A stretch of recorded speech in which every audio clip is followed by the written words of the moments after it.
خەل و قاز و کەڵەشێر و خانمێکی پەنابەرە و لە وڵاتی ئێرانەوە هاتووە و لە یەکێک لە قاڵەباڵغترین شەقامەکانی هەولێر بە خواردنە کوردەواریەکانی سەرنجی سەدان مشتری و خەڵکی بەلای خواردنگەکەیاندا ڕاکێشاوە. چەندین نەوە خواردنمان هەیە، خواردنی کوردی، زۆری خواردنەکانمان بە دار دروستەکەین، خەل و قاز و کەڵەشێر و خۆزی و مشتری هەر شتێکی پێویست بێ ئێمە ئەوە دەینە خزمەتیان.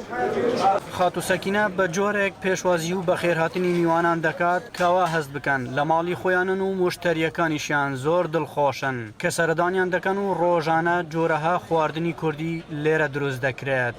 لە چەند خاڵێکی جیاوازیان لێ دەبینم، یعنی یەکەمیان خواردنەکانیان زۆر خاوێن و باوێن و بەتامە، دومیان خواردنەکانیان جیاوازە لەوەی کە فول کوردەواریە، یعنی ئەوە زەی دەستخۆشیە چکە بەڵامی وا لە هەولێرەکەمە مەسەلەن گرنگی بە خواردنە با بڵێن کوردەواریەکەمدا.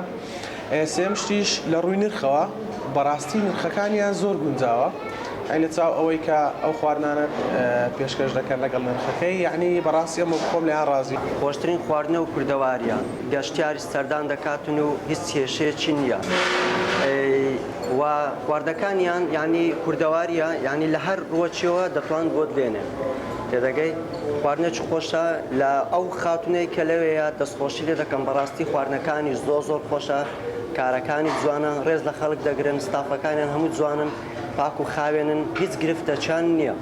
ئێرە خواردن لەسەر داری بەڕۆ دروست دەکرێت و خاتو ساکینە ناسراو بەدایە لای مشتریەکانی وەها باسی ئەو جۆرە خواردنانە دەکات کە ڕۆژانە دروستیان دەکات.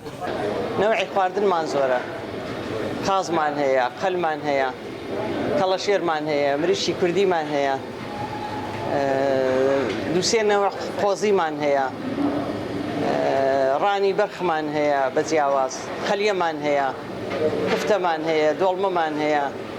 نەوعی کفتە و دۆڵمەکانمان زۆرە، ڕەنجی تایبەتمان هەیە، ڕەنجی سوورە، زەردە، هەموو نەوع خواردنێکی کوردەواریمان هەیە. یعنی ئەو خواردنانەی کە لە 100 ساڵ لەوە پێشەوە تقریباً 20 ساڵێکە بوو ئەو خواردنانە زۆر دانانرا، هەموو خواردنە کوردیەکانمان ژیانێتەوە. زیاتر لە خواردنی کوردی گەر حسابیکەی زۆر دەوڵەمەندە، زۆر هەیە. ئەمان لێرەیە من بەحسی ئەو خواردنانە بۆ ئەەکەم کە لە بەردەستمانایە و ڕۆژانە حازریەکەین و پێشوازی لە میوانەکانەکەین پێی و زۆریان پێخۆشە و زۆر لێی ڕازین.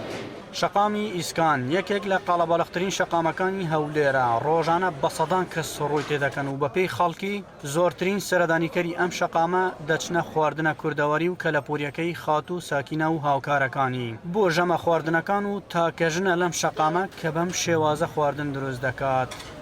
ئەحمەد زێباری دەنگی ئەمریکا، هەولێر.